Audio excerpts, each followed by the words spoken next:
परेशान हूँ मुझे 5 साल से। मैं नहीं, मेरा पूरा खानदान परेशान है, सिर्फ और सिर्फ इनकी वजह से। इन्होंने मेरी लाइफ बर्बाद की है। भैया आगे थोड़ा सा आगे चलिए।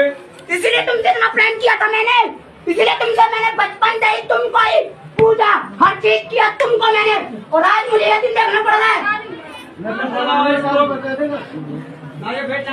ये हो गया कि ये ब्रह्मा विष्णु महेश केवल वर्क डन ही दे सकते हैं, ये किसी का संकट निवारण नहीं कर सकते। जैसा जिसका कर्म है वैसा ही देंगे, पुण्य भी पाप भी। केवल परम अक्षर ब्रह्म सतपुरुष कबीर साहब वो परमात्मा है जो हमारे भाग्य के लेखों को बदल सकते हैं, बुरों को।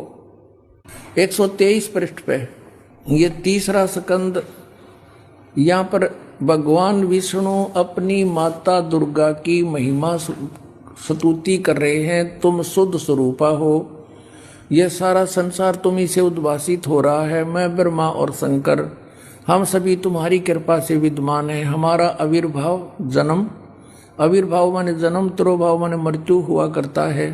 केवल तुम ही नित्य हो, जगत जननी हो, प्रकृति और सनातनी देवी हो। प्रकृति दुर्गा को कहते हैं, ये स्पष्ट लिखा है।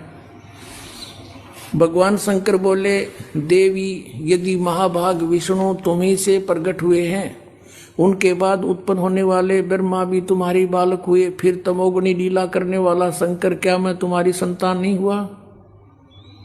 अर्थात मुझे भी उत्पन्न करने वाली तुम ही हो शिवे। संपूर्ण संसार की सृष्टि करने में तुम बड़ी चतुर हो। इस संसार की सृष्टि, स्थिति और संहार में तुम्हारे गुण सदा समर्थ हैं।